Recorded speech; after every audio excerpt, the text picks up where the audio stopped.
Sí se ve. Ya, ¿cómo se clasifica la sangre? ¿Recuerdan? Por aquí no está en la clase, obviamente, pues, ¿no? ¿Cómo se clasifica?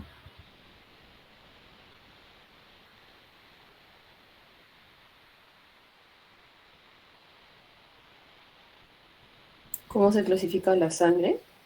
¿Por qué está compuesta, mejor dicho? ¿Cuáles son sus componentes?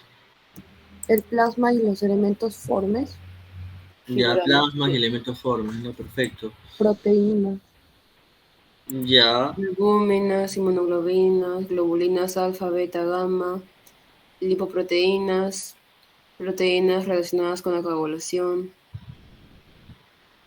ya, vamos por partes. En lo que son los elementos formes, ¿a quiénes encontramos ahí?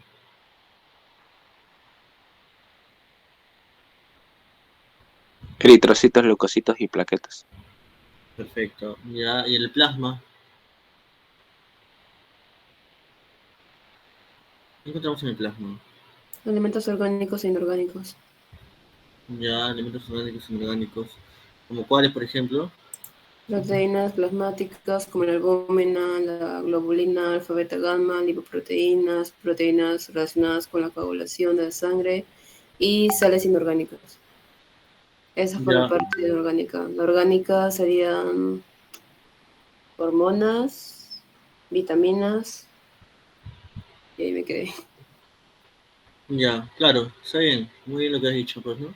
Sobre todo estamos rescatando lo que eran las albúminas, pues, ¿no? Albúminas, fibrinógeno, ya. La albúmina, ¿por qué era importante la albúmina?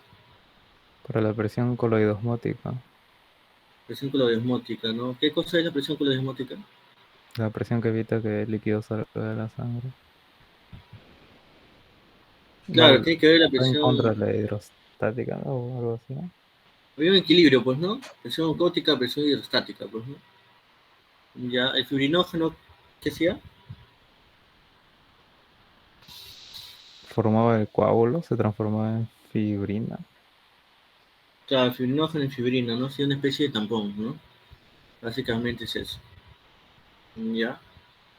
Eh, en lo que viene a ser características de la sangre, ¿cuáles son?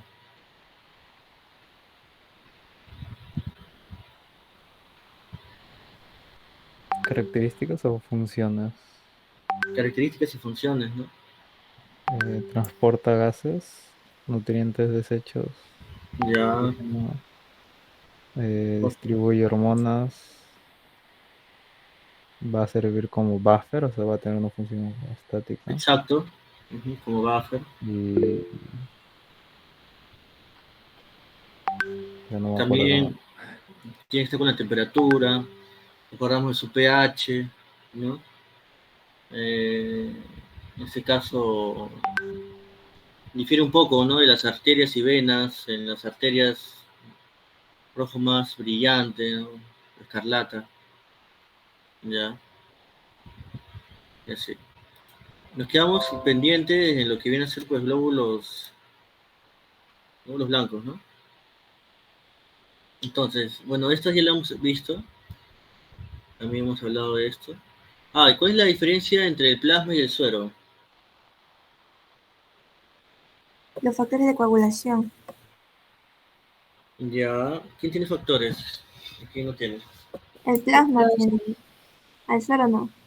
El suero no tiene. Ujú. Exacto, esto también hemos hablado.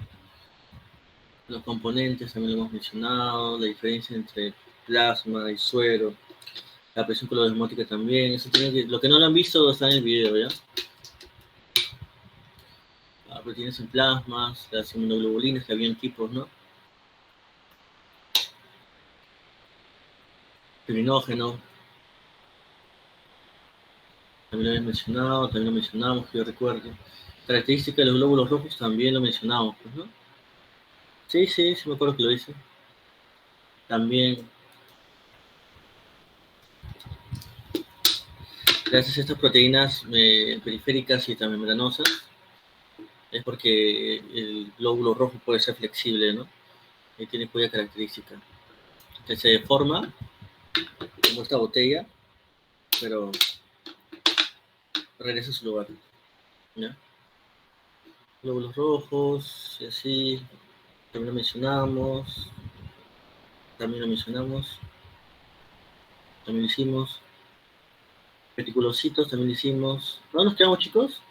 Neutrófilos, ¿no? Ya, vamos a empezar los leucocitos nuevamente, ¿ya? Los leucocitos, o también denominados glóbulos blancos, ya habíamos dicho que se llaman glóbulos blancos porque son incoloros, ¿ok? O sea, no tienen color, ¿ya? Solamente si le ponemos tinción se la podemos observar. En cuanto a las láminas, habíamos mencionado que tiene características esféricas, ya a diferencia de los glóbulos rojos, y bueno, se hallan en la sangre, obviamente, ¿no? Y tiene función de proteger el organismo, ya de aquellas infecciones, ya sean hongos, ya sean virus, ya sean bacterias, ya sean parásitos o cualquier cuerpo extraño, ellos van a actuar. Y como están en el torrente sanguíneo, van a salir de estas, ¿ya? A lo que nosotros mencionábamos de diapedesis, ¿ya? Y básicamente, la distribución de los leucocitos, habíamos mencionado que se dividía en dos, en granulocitos y agranulocitos. En los granulocitos, ya, que tiene este nombre porque es como si la célula en su citoplasma tuviera una especie de granos, ¿no? Como una especie de acné, ya. Básicamente vamos a encontrar neutrófilos, eosinófilos y basófilos. ¿Por qué habíamos mencionado que se llamaban neutrófilos? ¿Se acuerdan? Porque su citoplasma va a ser neutro, en este caso, con lo de la coloración, ¿no? Ya, perfecto. ¿Y eosinófilos por qué se llama así?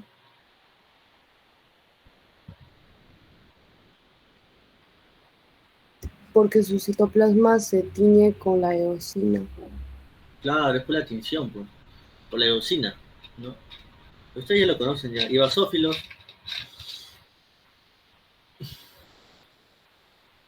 Se tiñe con lo que viene a ser la hematoxilina.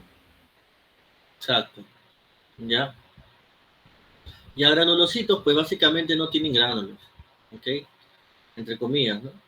Linfocitos y monocitos, ¿ya? Entonces, te dice que los granulocitos, o sea, neutrófilos, eosinófilos y basófilos, sus núcleos son irregulares y sus citoplasmas tienen gránulos específicos imitados por su membrana, ¿ya? Habíamos mencionado, pues, ¿se acuerdan de los gránulos específicos y azurófilos? Y gránulos terciarios también hay, ¿no? ¿Se acuerdan? ¿Cuál era la función de cada una de ellas? ¿Por qué? ¿Cuál es la diferencia más que todo?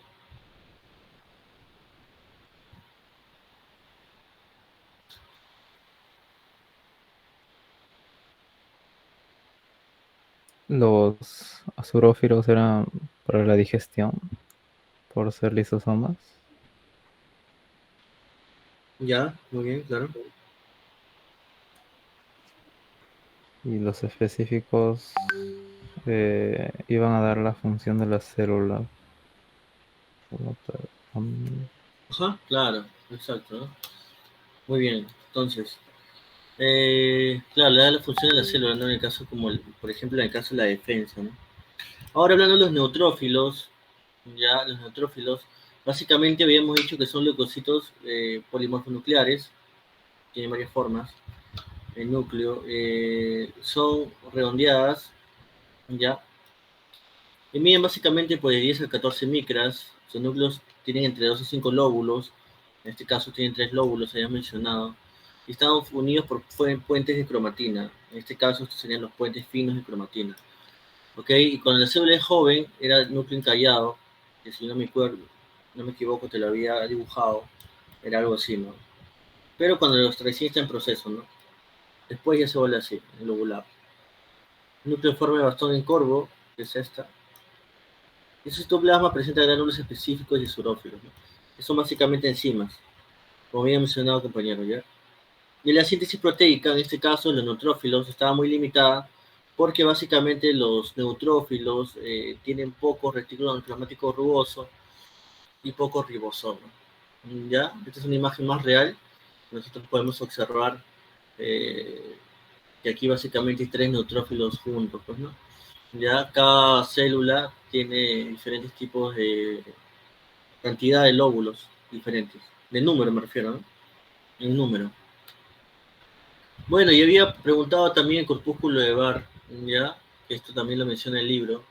El corpúsculo de Barr viene a ser el cromosoma X, ya individual condensado inactivo. ¿Qué quiere decir? Que básicamente esta característica solamente la vamos a ver en las mujeres, y que básicamente se ve como un apéndice, ¿no? Ese sería, ya, que es característico de las mujeres, que se le connota como palido de tambor, ¿ok? Entonces, esto sale, es una, si lo queremos describir como una especie de evaginación, ya, de uno de los lóbulos, sale. Ok, aquí básicamente es una imagen más real. Lo que están acá, pues básicamente son glóbulos rojos, ¿ya? Estos serían glóbulos rojos. ¿Ok? Y esta es una imagen ya de microscopio electrónico, ¿no? De barrido, ¿ya? Y aquí, pues abajo te menciona que los neutrófilos básicamente van a tener una variedad de receptores, ¿ok? Porque de todos los glóbulos blancos, ¿cuál es el más abundante, chicos? Neutrófilo. ¿Cómo dice? El neutrófilo. Los neutrófilos son. Ok, los neutrófilos son los que más hay en el sistema inmune. No quiere decir que las demás células no haya, o sea, sí van a haber, pero en diferentes porcentajes, ¿ya?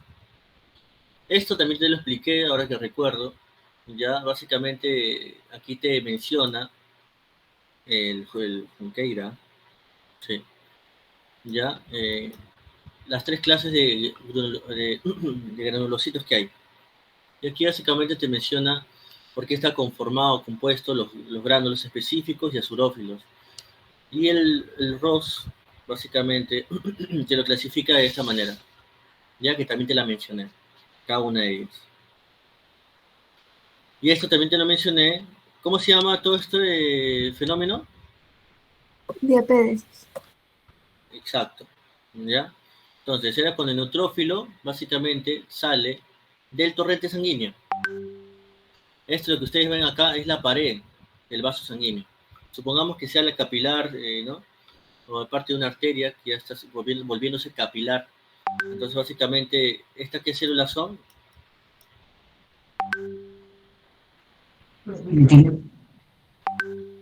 Células planas, ¿no?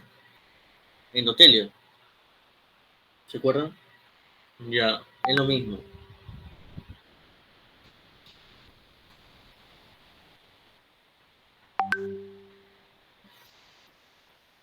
Entonces, básicamente, en este caso, el neutrófilo no va a salir de la nada, pues, ¿no? Tiene que salir mediante señales. ¿Ok? Entonces, el neutrófilo en la superficie va a tener una serie de receptores. Una de ellas va a ser la integrina, ¿ya? O unos receptores que son las interleucinas. En este caso, la número 8. Y en lo que es el endotelio, vamos a encontrar otro tipo de receptores, que es la P-selectina y la E-selectina, ¿ya? Entonces, el neutrófilo está feliz la vida, deambulando por el torrente sanguíneo, pero ya capta una serie de señales, unas quimiosinas. Entonces, ¿qué cosa hace el neutrófilo? Se va acercando cada vez más, y más, y más. Se va acercando a la pared, en este caso el vaso sanguíneo, pues, ¿no?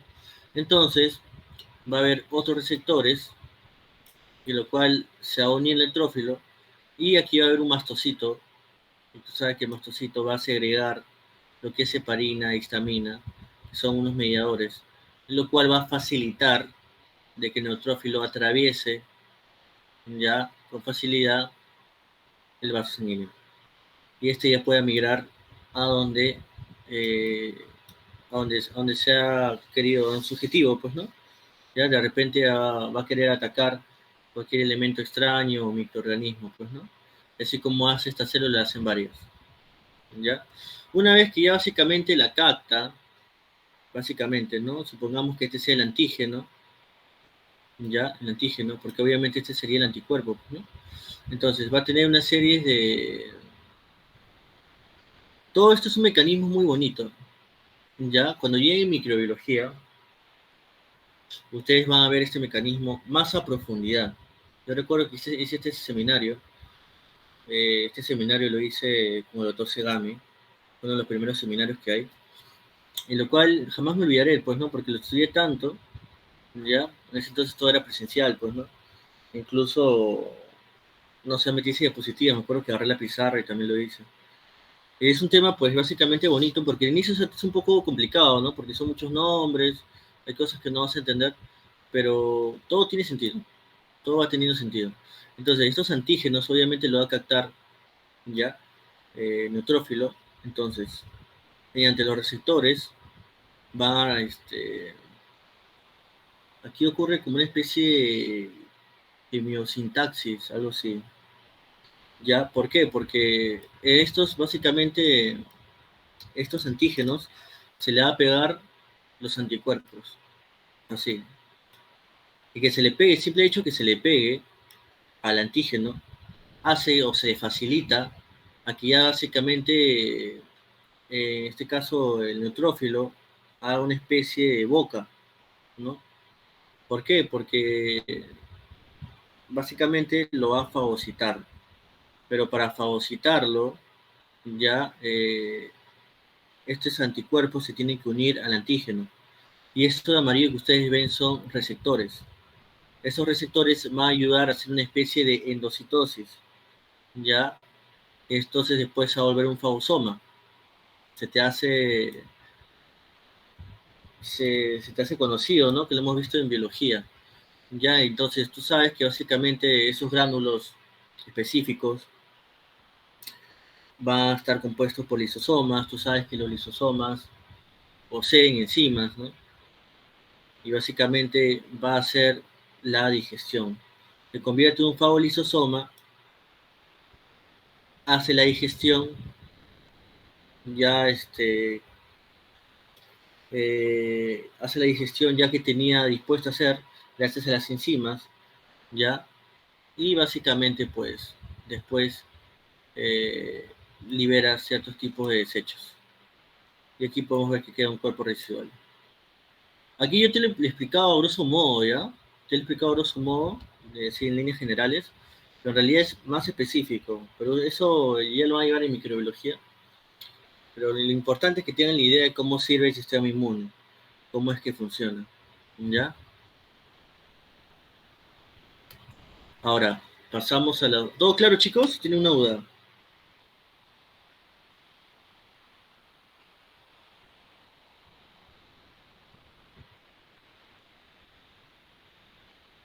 ¿Todo bien, chicos? ¿Por qué significa F sub C? ¿O es F sub C nomás? ¿Cuál? El receptor F sub C en los neutrófilos. ¿Cuál, el amarillo? ¿Este? Sí, tiene un nombre ese FS. Sí, justamente este es el receptor que, claro, conlleva este nombre para que reconozca los anticuerpos que están unidos al antígeno. O sea, si el anticuerpo, o sea, estos anticuerpos que tienen como una forma de Y, no se unen a, básicamente, a este caso, el antígeno, ya, no va a poder ser reconocidos por el neutrófilo. Entonces, básicamente, estos receptores son importantes porque van a reconocer al anticuerpo. Y una vez que lo reconocen, ya estos receptores a veces que hacen como una especie de endocitosis, completamente con todos ellos, ¿no? Entonces, es importante este receptor F sub C, porque si no hubiera el receptor, por más que se unan anticuerpos, en este caso el neutrófilo no lo va a fagocitar, no va a haber una endocitosis.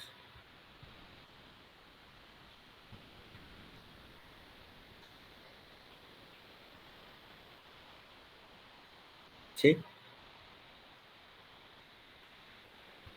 Sí, continuamos, Boris.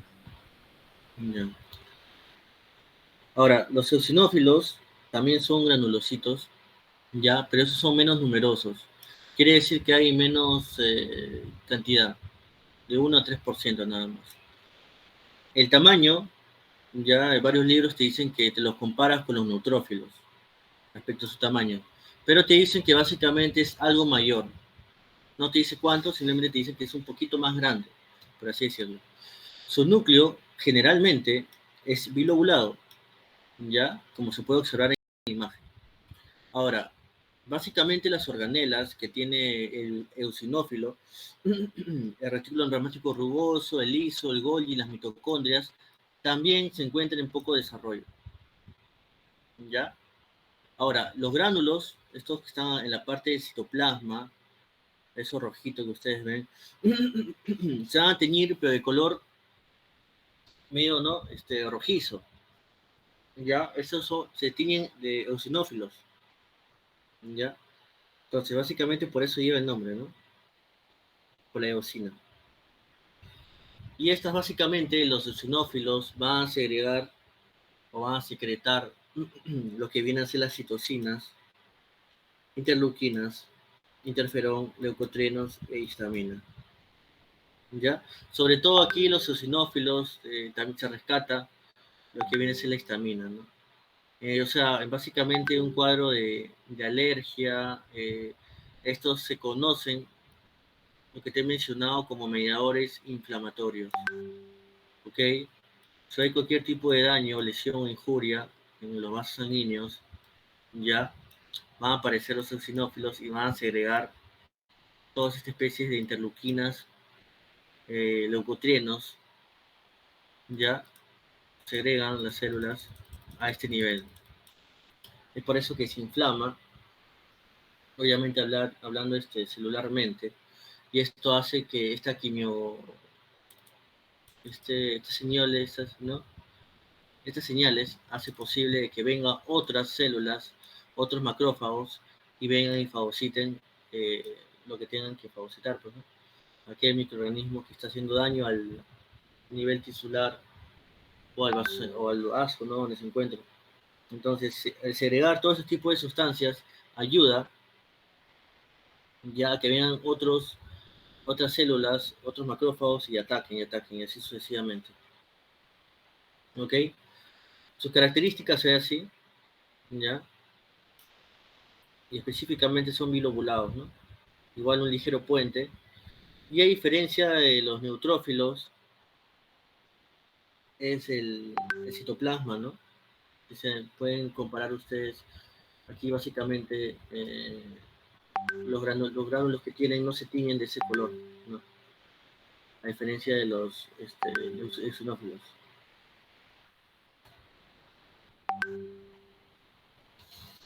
Aquí básicamente te menciona que hay unos gránulos, ya por ejemplo como que parece como si fuera la semilla como si fuera un grano, perdón, como si fuera un grano de café, ¿no? ¿Te das cuenta? Lo puedes observar, como si fuera un grano de café. Ya, el libro te menciona que eso se llama cristaloide o internum, que se debe a la arginina. O sea, lo oscurito que está ahí es el cristaloide, ¿ya? O se llama como internum. Ese oscurito es el interno, ¿ya? Y básicamente lo que envuelve a los costados, lo más claro, eso viene a ser el externo o capa, ¿ya? Son los gránulos específicos. Aquí también se puede observar, ¿no? Incluso más detalle ya, ¿no? Ver ese microscopio electrónico. Los dos son microscopios electrónicos. El basófilo, ya, basófilo, que es granulocito también. Básicamente, este es más escaso, ¿no? Si el eosinófilo era escaso, el basófilo es más. Solamente encontramos de 0 a 1%. Pero aquí nos describe la literatura que su núcleo es voluminoso. Y es así, ¿no? De las tres células es que tiene mayor tamaño. Te dice que tiene forma retorcida, en forma irregular, y generalmente, según lo que te dice el libro, que tiene forma S. Yo sinceramente no le veo tanto la forma S, ¿no? Pero así lo dicen los libros, ¿no? Y tiene muchos gránulos que a veces tapan el núcleo, eso es cierto. Es una de las características que tú tienes que darte cuenta, porque de hecho que el doctor Lacruz te va a poner estas células, ¿ya? Glóbulos blancos, y te va a querer agarrar. Porque glóbulos rojos es más fácil de reconocerlos, ¿no? Entonces, ¿cómo diferencias un basófilo de un eosinófilo, de un neutrófilo? ¿Ya? ¿Cuál es la función de cada una de ellas? Ya que le gusta preguntar cosas biológicas, te va a preguntar eso, ¿no? O qué cosa segrega, o cuál es su función, características relevantes, ¿ya? Entonces, sus gránulos son basófilos y se dice que son electrodensos. Básicamente, pues, los basófilos tienen un tiempo de vida media de 2 días nada más, ¿ya? Es mucha diferencia, pues, comparando con los glóbulos rojos, pues, ¿no? Que duran 120 días, ¿no? Los basófilos solamente duran 2 días nada más, ¿ya? Ahora,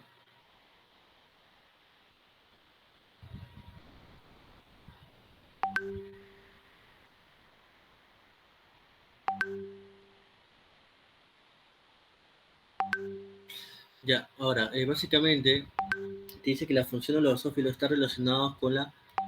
O sea, sus basófilos es muy similar a la función de los mastocitos. Los basófilos van a contener, estos gránulos específicos van a contener histamina. Factores quimiotácticos, ya, ese era el término, quimiotácticos, para como los eosinófilos, neutrófilos, heparina. La metacromacia también, ¿no? O sea, diferentes tipos de colores. Ahora, básicamente estos mediadores, de igual manera, ayudan, ¿no? La histamina generalmente la vemos en cuadro de alergias, ¿ya? En cuadro de alergias. Es por eso que nosotros, los médicos, que recetamos antihistamínicos, ¿no? Para que bloqueen esta especie de señales y la paciente, en este caso, no tenga alergias, ¿no? Ya cualquier tipo de reacción extraña, porque estas células liberan histaminas, liberan histamina y hacen este tipo de dicho de reacción. También basófilo te menciona que tiene cromatina laxa y escasa cromatina densa. El citoplasma de los basófilos tienen gruesas granulaciones, como lo pueden ver acá. Y esas granulaciones, como te puedes dar cuenta, a diferencia de los eosinófilos y los neutrófilos, que estos gránulos tapan el núcleo, más de las veces. ¿Ya? Es el leucocito más escaso de la sangre periférica. Quiere decir que si te sacan sangre del dedo y te hacen un frotis de sangre, el basófilo es el más escaso que lo van a poder encontrar por ahí. Con suerte la van a encontrar, ¿no? Y básicamente, pues lo que te había mencionado, ¿no? ¿Cuál es su función de los basófilos? Participa en las reacciones inflamatorias y en las reacciones de sensibilización, como el caso de las alergias. ¿Ya? Y esto cuando lleguen ustedes ese curso de patología, es lo que más va a ver, ¿no? El doctor Centeno le va a preguntar sobre mediadores inflamatorios. Claro que tú tienes que aprenderte específicamente los tipos de interleucinas que hay, citoquinas, cuál es la diferencia, todo eso, pues, ¿no? Porque cuando hay un daño y esto se infecta, supongamos que hay un acceso, no a nivel del vaso, sino extra. Entonces, en el acceso tú vas a encontrar una especie de líquido, pues un exudado, ¿no? ¿Qué quiere decirte exudado? Que vas a encontrar una cantidad de contenido contaminado, ¿no? O sea, básicamente pus, ¿no? Cuando tú tienes pus, vas a encontrar por una infección, ya sea en la piel o algo, o un acceso, vas a encontrar leucocitos muertos, vas a encontrar lo que viene a ser basófilos, vas a encontrar todo acá, ¿ya? Entonces vas a encontrar histamina, todo eso, todo un complejo de mediadores, interleucinas, todo. ¿Por qué? Porque básicamente aquí está atacando tu sistema inmunológico contra esto, pues, ¿no? Pero obviamente si es un acceso, ya tu organismo no va a poder básicamente con todo ese tipo de infección ya más grande, ¿no? Entonces, ¿qué se hace? Pues necesita ayuda médica, este acceso o contenido de pus o material purulento, va a tener que ser drenado. Ya le ponen una aguja, dependiendo del nivel donde se encuentre dicha infección, la drenan y ya le dan antibióticos, pues, ¿no? Y con eso ya mejora y desaparece esto. Ahora, básicamente, este es el basófilo, ¿ya? Sus núcleos y sus gránulos, que sí son bien densos, ¿no? Por eso que te menciona que son electrodensos. Y aquí tú puedes ver, ¿no? Que con claridad no se ve el núcleo, o sea, sí es voluminoso, ¿no? Pero te das cuenta que los gránulos no respetan, a diferencia, por ejemplo, aquí, ¿no? Los eosinófilos y ni hablar de los neutrófilos, pues, ¿no? ¿Te das cuenta? O sea, tú básicamente diferencias fácilmente entre el núcleo y el citoplasma, ¿no? Y por la coloración de los gránulos te das cuenta. Aquí también te das cuenta, ¿no? Aquí, bilobulado, y ya vas básicamente entrenando el ojo, y ya sabes qué tipo de células pueden ser, ¿ya? Pero en el caso de aquí, se hace más, mira, ¿no? Te das cuenta que se hace un poco más complicado diferenciar lo que es netamente núcleo, ya, con los gránulos, y te das cuenta que los gránulos no respetan, o sea, están por encima del núcleo. Y esa es una clave para que tú te des cuenta y digas con toda seguridad es basófilo. ¿Ok? Ahora, los linfocitos, básicamente, estos no son, estos ya no tienen granulocitos. Por eso que ya pertenecen a la clasificación de agranulocitos. Los linfocitos ya son células inmunitarias muy importantes. Y eso ustedes lo van a encontrar un montón. Cuando lleguen microbiología también, como sistema inmune. Ya lo que viene a ser un sistema inmune humoral, que ya lo van a escuchar ustedes. Ya. Básicamente los linfocitos, hay 24-32%. Las características de los linfocitos es que su núcleo es esférico. Ya, obviamente tiene función de defensa, respuesta humoral, ya que se connota así este nombre porque posee inmunoglobulinas. ¿Okay? Tiene un diámetro de 6 a 8 micras, su citoplasma es pequeño y escaso, obviamente porque el núcleo es grande y voluminoso. Ya, entonces los linfocitos son fáciles de reconocer, ¿eh? Porque su núcleo es más grande. Y también tiene gránulos, puede poseer gránulos azurófilos, ¿ok? Pero esto no se va a ver específicamente, ¿no? Por eso que te digo que, claro, estos son agranulocitos, pero pueden poseer gránulos azurófilos. No quiere decir que los neutrófilos nada más lo tengan, ¿ok? Entonces, otras características es que son que su cromatina densa, es más abundante, te dice que la cromatina laxa, ¿no? Ahora, su núcleo es excéntrico porque no está exactamente en el medio y el tamaño básicamente es igualito al de un glóbulo rojo. Citoplasma escaso o muy pequeño y básicamente los linfocitos, básicamente el más pequeño de todos los glóbulos blancos, ¿no? En la zona periférica. En cuanto a su tamaño, ¿no? Y también hay dos tipos, linfocitos T y linfocitos B. ¿Ya? Los linfocitos T, ¿dónde se fabrica? ¿Sabe dónde se sintetiza? ¿En la médula? Ya, el linfocito T se sintetiza en la médula y los linfocitos B, También. ¿cómo? También. También, ¿sí o no? Claro, también en la médula. ¿Pero dónde maduran? ¿El linfocito T dónde madura? En el timo. Sí, ¿no? En el timo. ¿Y los linfocitos B? En la médula. En la misma médula, ¿no? Perfecto. Entonces, es por eso que se llama linfocito T, es básicamente porque están diferenciados en el timo, o maduran en el timo.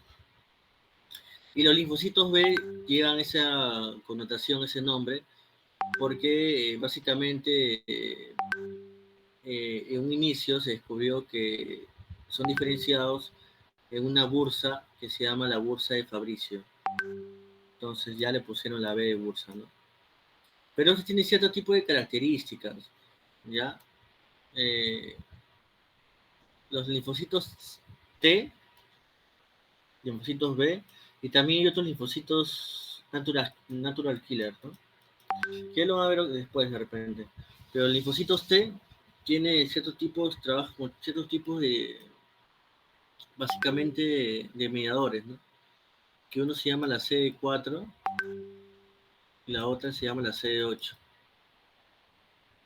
¿ya? Y gracias a esto va a poder atacar. Como lo pueden observar, ¿no? Mira, qué fácil es reconocerlo, ¿no? Aquí básicamente, mira, aquí ni se ve el citoplasma. Yo veo el núcleo nada más, ¿no? Con la justa se ve un pequeño halo, como si tuviera un pequeño halo, pero este halo es más ya, más clarito, ¿no? Entonces, ese es el citoplasma. Aquí se observa mucho mejor, pues, ¿no? ¿Ya? Entonces, específicamente, el núcleo es voluminoso, excéntrico, ¿ya? Y de gran tamaño, pues, ¿no? Este es el microscopio electrónico, y efectivamente, pues, ¿no? El núcleo es bastante grande. Y tiene su cromatina, eucromatina y todo eso, ¿no? Y básicamente, todo parte ya básicamente de las células madre, ¿no? Las células madres primero van a ser células totipotenciales, ¿no? ¿Ya? Entonces, pluripotenciales o totipotenciales. Después vamos a encontrar eh, que se va a dividir la célula madre en dos caminos. Una va a ser una célula madre linfoide y otra va a ser mieloide. ¿Ya? Los linfoides, que mañana más tarde se va a convertir en linfoblasto, que quiere decir que está en proceso de maduración, y ya básicamente esta sí ya se va a diferenciar entre linfocito B, linfocito T o natural killer o linfocito citolítico natural, lo más conocido como natural killer, ¿ya? En cambio, en las células madres mieloides, aquí vamos a encontrar lo que se diferencia en glóbulos rojos, en las plaquetas y en los mieloblastos, ¿no? Los mieloblastos van a dar básicamente a los granulocitos, ¿ya? O sea, a los tres que hemos visto: neutrófilos, eosinófilos y basófilos. Que aquí tú puedes observar sus características, ¿no? Pero tú tienes que aprenderlo a diferenciar en las láminas también. ¿Ok? Ahora, respecto a los linfocitos, te había mencionado que habían tres, pues, ¿no? Tres tipos, ¿ya? Y básicamente se diferencian por su forma, su morfología, ¿no? Su tamaño. Entonces, linfocitos T, o también llamados células T nada más, que si tú lees células T ya sabes que se trata de linfocitos T, y porque básicamente sufre la diferenciación en el timo, ¿no? Por cierto, nosotros tenemos timo. ¿Dónde está nuestro timo?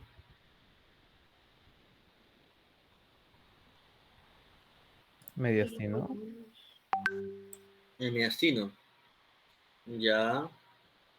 O sea que si ahorita agarro y te hago una cirugía y te corto el pecho en dos, de una cirugía de cielo abierto, retroesternal, voy a encontrar tu timo.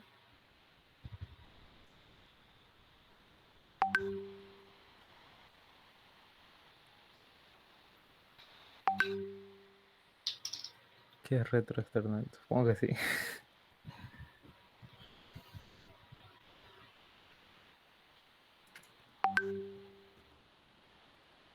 dicen los demás?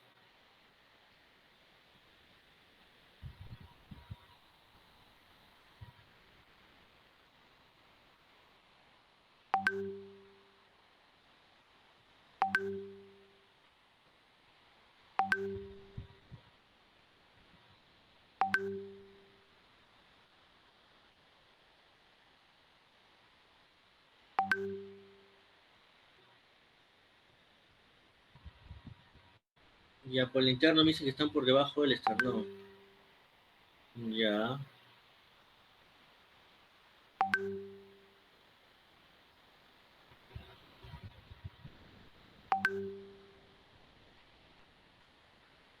Pero ¿Qué eso más dice? no es mediastino. No, o sea, no, entonces, ¿nosotros tenemos timo o no tenemos timo? Eso es lo que yo quiero saber. Sí tenemos. Sí tenemos. Ya. ¿Y dónde está? Re- Reto esternal.